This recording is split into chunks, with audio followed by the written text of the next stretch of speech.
लेकिन वहाँ पर इंडिया ने पाकिस्तान को बहुत बुरी तरह लताड़ा। राष्ट्रीय सुरक्षा सलाहकार अजीत डोवाल ने आतंकवाद से प्रभावी तरीके से और शीघ्रता से निपटने की ओर इशारा किया है। माजरत के साथ, मगर दुख वाली बात है, इसमें उन्होंने क्रॉस बॉर्डर टेररिज्म पर भी जोर दिया है और कहा कि हम तो जी दहशतगर्दों को ना सपोर्ट करेंगे और क्रॉस बॉर्डर टेररिज्म करने वालों को भी सपोर्ट नहीं करेंगे। इनके खिलाफ हमें अल ऐलान जंग करना होगा। जो NSA डोवल साहब जो हैं, सो वो कह रहे हैं कि जो परपिटेटर्स ऑफ टेररिज्म है उनके साथ इफेक्टिवली एंड एक्सपीडिशियसली उनको डील किया जाए, और पर्टिकुलरली क्रॉस बॉर्डर टेररिज्म। तो मुल्क जो है वो आपको पता है कि इस वक्त नाजुक दौर से गुजर है, माशी हालात ठीक नहीं है, खजाना खाली है, हुकूमत कर्ज लेकर तनख्वाहें दे रही है। ये जो सिस्टम ऑफ गवर्नेंस है या जो हमारा पॉलिटिकल सिस्टम है, ये क्या स्टेबल है? मैं समझता हूँ कि इंटरनेट सबसे बड़ा इंस्ट्रूमेंट ऑफ चेंज भी है।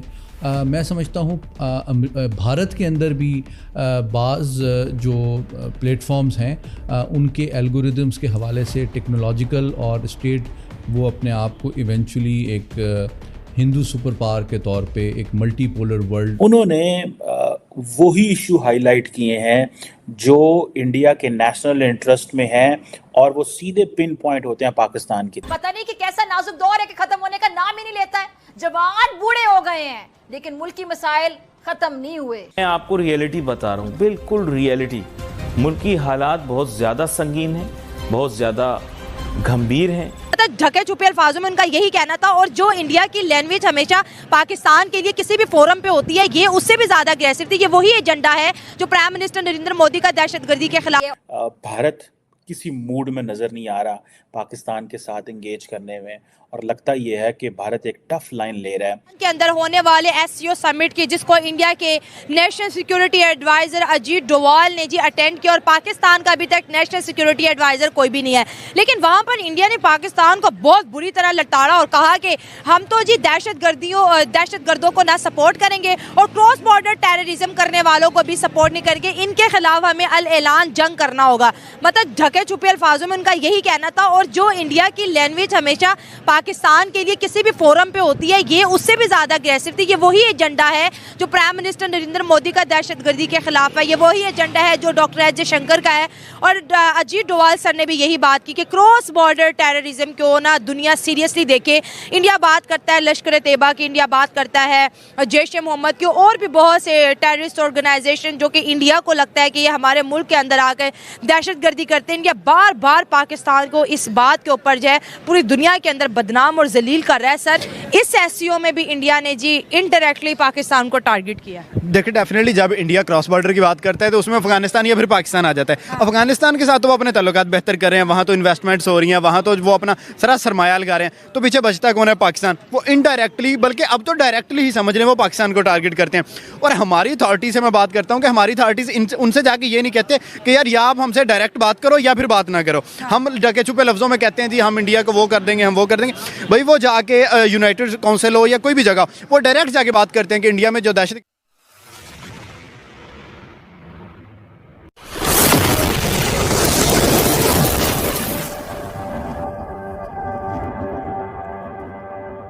दहशतगर्दी हो रही है वो पाकिस्तान के थ्रू हो रही है।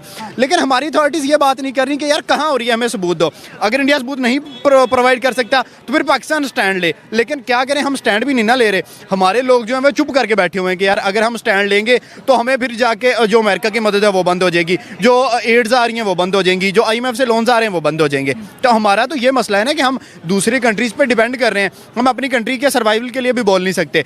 देखें, आपने उनका कहा कि जो भी डिफेंस मिनिस्टर है, जो भी है पाकिस्तान का सिक्योरिटी एडवाइजर है अजीत डोवाल, वो पाकिस्तान के अंदर भी रहे और यहाँ पे भी बहुत बड़ा मिशन करके गए हैं।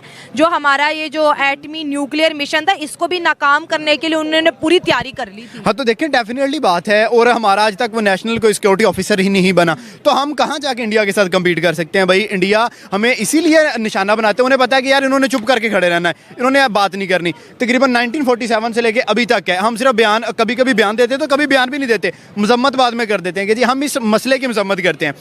उस मजम्मत से क्या होता है यार, या तो आप जाके स्टैंड लो या फिर आप मान जाओ कि जो इंडिया बात कर रहा है वो। NSA डोवल साहब जो हैं, उनकी जो लैंग्वेज है, मैं उसको अगर आपके सामने एक्सप्लेन करूं, वो लैंग्वेज है जो कि डायरेक्टली ये जो एससीओ की सेटिंग है इसमें आप बायलैटरल किसी को नहीं कर सकते, आपने एक मल्टीलैटरल अरेंजमेंट है and you have to address the challenges which are for every country.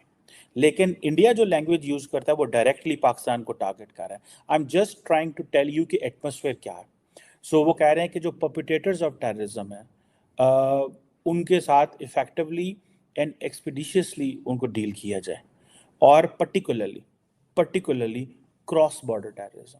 Now अब ये जो चीज़ है ना, ये cross border terrorism, this is purely an Indian view for Pakistan कि जी ये क्रॉस बॉर्डर टेररिज्म है। इंडिया ने इतना इस पे बोला, इतना बोला कि नाउ उन्होंने इसको डिनोट कर दिया। ठीक है जी, अब जारी बात है ये कजाकिस्तान के अंदर हो रहा है। ठीक है जी, और एक तो वो जारी उन्होंने ये पाकिस्तान के ऊपर बात की और टकावी उन्होंने बात की है। अब ये जो मैं आपको यहाँ पे एक और बात भी बताऊँ, पाकिस्तान का नेशनल सिक्योरिटी एडवाइजर ही कोई नहीं है, एनएसए कोई नहीं, पता नहीं वहाँ सेक्रेटरी हमारा कोई चला गया होगा, आई डोंट नो कौन गया है वहाँ पे, लेकिन हमारा वहाँ पे हमारा नेशनल सिक्योरिटी एडवाइजर ही कोई नहीं। हम किसी को इस काबिल ही नहीं समझते कि वो नेशनल सिक्योरिटी एडवाइजर हो। दरअसल हमारे मुल्क के अंदर जो प्रॉब्लम है ना वो ये है कि पावर शेयरिंग जो है ना ये बड़ा कॉम्प्लेक्स चीज़ बन गया हुआ है। एस्टैब्लिशमेंट चाहती है कि उसके सिस्टम के अंदर पेनिट्रेशन हो, एस्टैब्लिशमेंट चाहती है कि वो सिस्टम के अंदर आए। जो पॉलिटिकल क्लास है वो मजबूरन एस्टैब्लिशमेंट को स्पेस तो दे देती है, लेकिन वो एक फ्रिक्शन और वो चीज़ जो है वो रहती है, वो चीज़ फ्रिक्शन ख़त्म नहीं होती।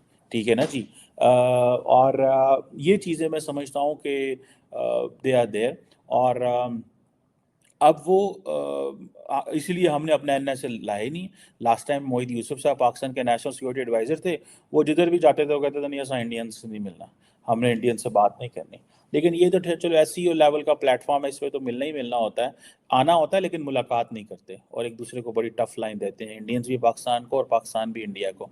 सो ये जो मैं आपको एटमॉस्फेयर बता रहा हूँ कि जिसमें डॉक्टर जयशंकर भी टफ लाइन ले रहे हैं, प्राइम मिनिस्टर मोदी ने भी, और साढ़े पंजाबी के अंदर रुखी जी ट्वीट की थी, मतलब ड्राई से ही ट्वीट की उन्होंने।